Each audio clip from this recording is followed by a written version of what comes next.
Hello, and welcome back to High Score. In this week's video, I'm looking at accessibility in video games. This is a huge topic, covering a whole range of smaller parts of the game development process, so I'll begin by thinking about it as a whole topic, then focusing in, specifically on the sonic aspects. I'll also be talking about remixes and copyright. These two are huge topics, but they've never been more relevant. In an age where companies issue a new wave of copyright strikes seemingly every day, I'll try to explain why this happens and what impact it has on us, the consumer. Strap in, because this will be a long one. Games for all. Accessibility is, according to the Game Accessibility Guidelines, avoiding unnecessary barriers that prevent people with a range of impairments from accessing or enjoying your output. This covers various areas such as cognitive, sight, and hearing. It includes the most common impairments such as loss of sight or hearing, but also covers things you might not be so familiar with, like colour blindness or impaired reflexes. Why should companies go out of their way to help those with disabilities? Well, 15% of the general population have some sort of disability, and this rises to 20% in the casual gamer demographic. This doesn't even include some areas, such as reading levels, or temporary impairments, like injuries. This is a massive chunk of the player base who might not be able to enjoy a game to its full extent, or even play it at all. A third of those surveyed by Muscular Dystrophy UK said they had been forced to stop playing a game due to their disability. On top of this, games offer entertainment, a place to socialise and relax. These things are often the difference between existing and living, and impairments can so often block the player from enjoying them. As I mentioned before, the term accessibility covers a huge range of issues, but in an attempt to keep this video under 3 hours, let's focus on the audio aspects. Some, but not all, of the sonic accessibility options developers can consider include subtitles, to be used in gameplay and cutscenes. This allows those who are hard of hearing to understand speech by both the main avatar and supporting characters. Independent audio levels. These allow the player to alter background music, sound effects, and other audio levels independently from each other. Not only will this help hearing impairments, but also some sight issues. Priority sounds. This is the dynamic mixing we talked about all the way back in video 2. Keeping unimportant audio sound effects below important ones will help players distinguish what they really need to hear. Captions. Not just for speech, captions can be used to describe important or significant background noises like explosions or footsteps. Speech indicators. These help players identify who is speaking. They are especially useful in games without text boxes. Alternative sound descriptions. Any instruction or guide provided through sound, such as speech or sound effects, should also be shown through text or other visuals. Signing. Signing can allow those with hearing impairments to understand spoken dialogue. As I said, this isn't by any means an exhaustive list, nor are these descriptions definitive. This is just to give you an idea of how broad a topic it is, and this is just sound. Accessibility is woven through game design in every single aspect, and it has to be considered early in development, otherwise limited options will be tacked on as an afterthought. And it shows when they are. God of War and The Witcher 3 both released with tiny text boxes, useless for anyone with impaired vision. Shortly after release, and after receiving lots of criticism, a text slider was added. Had this been considered earlier in development, it would always have been present, and perhaps other options would also have been included, such as text colour or audio descriptions. Accessibility is, slowly, becoming more of a mainstream consideration for developers, particularly independents. My second case study, Celeste, includes some options to make the game easier to play with slow reactions, such as infinite dashes and invincibility. Large-scale developers still seem to be grappling with the concept, however. Nintendo, having reinvented motion controls with the Wii in 2006, still seem determined to cram them into just about every game they can. Forced motion controls can be difficult for many users, and impossible to use for others. Some are getting it right. Marvel's Spider-Man, developed by Insomniac Games, features a whole host of options, including QuickTime event skips, large text and subtitles, and button mapping. Microsoft also developed an adaptive controller, which allows users to connect other devices to help them play. That said, it does cost almost £75, so exactly how accessible that is to everyone is up for debate. Accessibility is an evolving topic. Developers are still getting a grasp on exactly how to handle and implement these options, and consumers are still adjusting to their inclusion. But the games and controllers highlighted in this section, alongside a whole host of others I haven't included, do give hope for the future. Drop the C bass. Remixes represent a unique outcome of the impact a game's soundtrack has had on a player. A credible and fact-checked paper on video game music defines a remix as a medium which has been altered so that the final product represents a new context alongside the original work. This covers music, art, writing, and any other form of media. Within the bubble of musical remixes exists two separate definitions: covers and remixes. A cover presents new ideas brought by the composer, but is always compared to the original work. A remix, on the other hand, transforms the original into a new piece entirely, complete with new emotional connotations. They can be compared to the original, but are often mostly new content. Why are remixes so popular? Well, the idea of any composition, be it for a video game or for an opera, is to express emotion. That's the most basic aim of any composer. Video game composers do this in isolation from the game. They may have some idea of where their music will play or what character it will represent, but ultimately, their writing takes place away from the gaming experience. Players, on the other hand, experience these pieces alongside gameplay and narrative. The music is presented to them in a whole new context, and so it's only natural that their emotional reaction will be slightly different to that of the composers. In some cases, players are inclined to take this emotion and channel it into a new composition, taking the original track and altering it.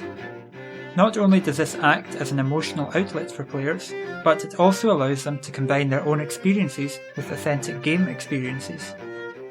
By creating a remix, the composer now sees part of themselves alongside the game world. It's a bit like seeing yourself in the game.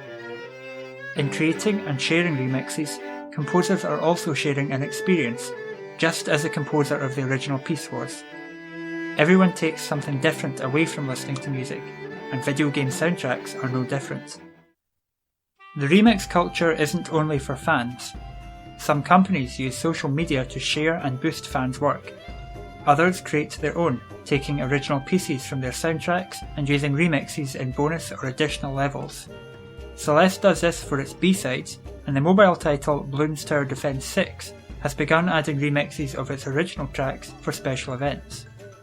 Taking this to the extreme is machinima. These are clips or videos set to music using visuals from a particular game.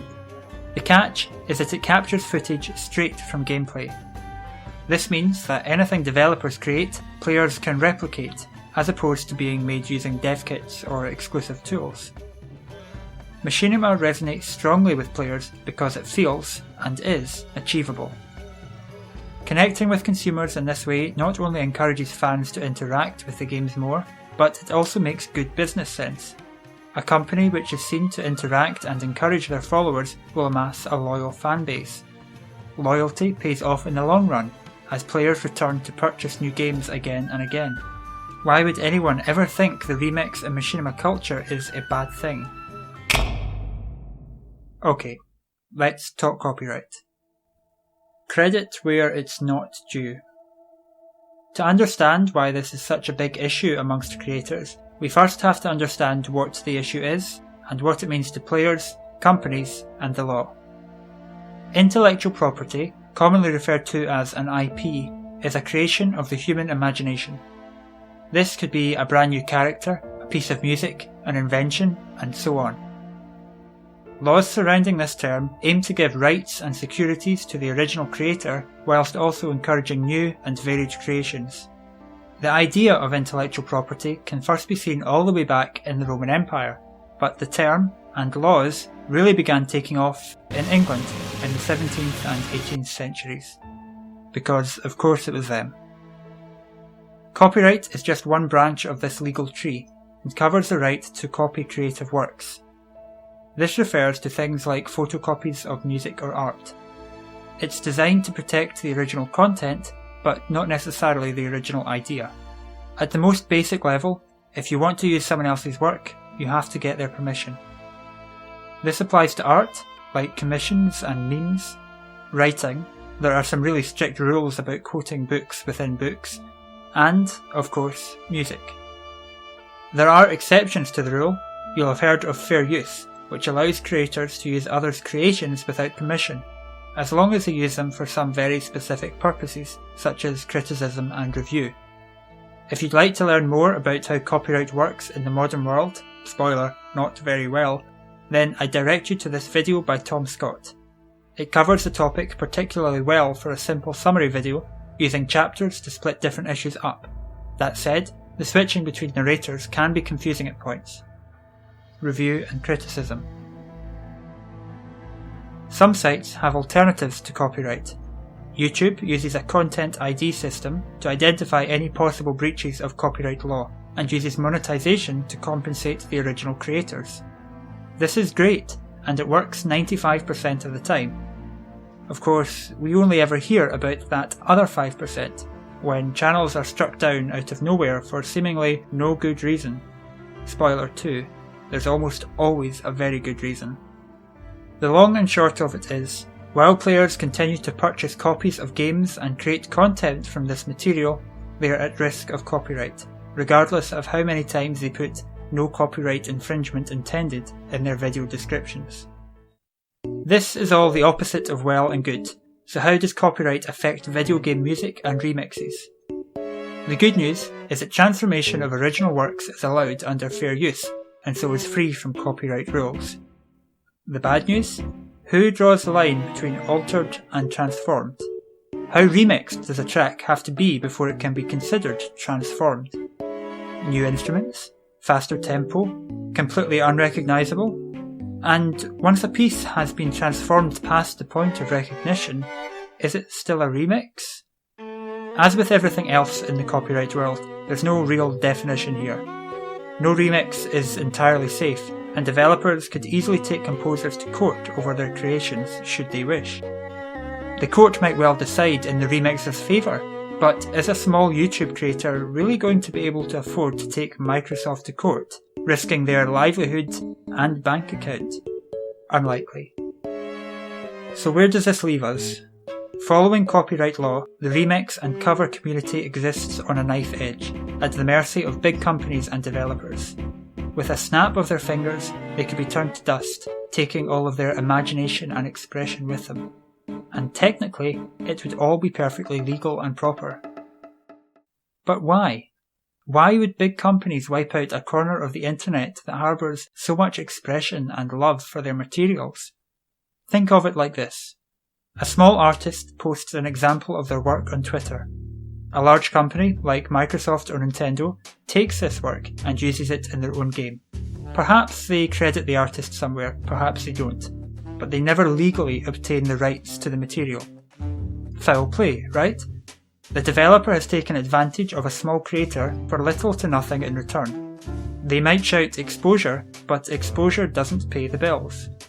And as the company has access to magnitudes of financial support, the chances of the artist taking them to court are slim to naught, regardless of how strong their case is. Now flip this example on its head. A small artist takes material from a large developer without obtaining proper permission. This is how the remix community operates, not just with music, but writing, art, and many other formats.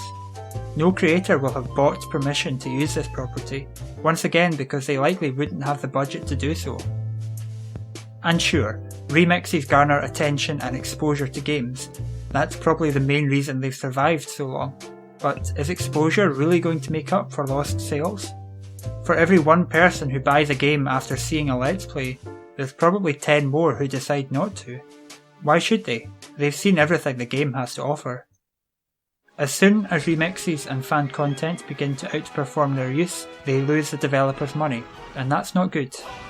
You can see this in action in lots of high-profile cases recently. Nintendo shut down a Smash Bros. Melee creation last year after it allowed for online play and inbuilt matchmaking, something the original game never did. Why buy the original now when this mod does so much more? Nintendo said no thanks and shut it down, and it was all perfectly legal. In the long run, this sort of relationship isn't healthy for either parties. Fans who put hard work and effort into projects which are shut down become disconnected to the company and are less likely to engage with future releases. Companies create a fan base who are irate and wary of their decision making, meaning innovations and risks are much harder to pull off successfully. In short, the whole relationship strains, and sometimes snaps. Is this either party's fault? At base level, no. Companies are perfectly within their rights to take down projects which lose them money. This is a problem with the entire copyright system, which needs a huge overhaul to function in a modern society. Could companies handle it better? Almost certainly. Irate fans and upset Twitter timelines don't help anyone. Conclusion. Video game fans are a diverse bunch. Some of us have full use of our bodies while playing, some of us don't. Games need to ensure that, as far as possible, they're accessible to everyone, regardless of ability. This could be using subtitles to aid someone who is hard of hearing, using large text in contrasting colours for those with sight difficulties, or the ability to skip real-time events for those with reflex impairments. Some developers are really beginning to embrace these aids, but the general culture, particularly in large companies, still has a long way to go. Remixes and covers are a testament to how much video game music means to players. They offer a new perspective on old pieces, letting composers express themselves with new contexts and narratives, inserting a piece of themselves into the game world. Some companies embrace and encourage these communities, even involving themselves in them. This creates a strong bond between creator and consumer, which leads to improved sales and even stronger communities. Of course, some fan bases aren't so lucky. Copyright and intellectual property laws bind the creation of fan content, and companies can, if they so wish, squeeze creators out of existence. This can lead to dissatisfaction in consumers, but usually little change comes of this unhappiness. Copyright is an ancient behemoth originating from before social media and modern technology, and it must be updated to suit reality before it squeezes fans into submission. Okay, that's all my complaining done for today. I want the main takeaway from this video to be positive, how the video game community adapts and changes to circumstance, expressing their love and emotion through any means possible. And in the vast majority of cases, the companies behind these games respond in such a positive way. There's so much to be thankful for. Here are my references and sources for this video. It's a little bit outside the scope of my original dissertation, but I enjoyed doing a bit more research than usual. If you have any questions, you can get in touch in any of the places shown on screen now. Next week, I'll be polishing off my crystal ball and looking into the future at where video game music might go and already be going from here. There are a whole bunch of exciting and developing areas to look at, and hopefully a lot of new types of music for you to discover. I'll see you then.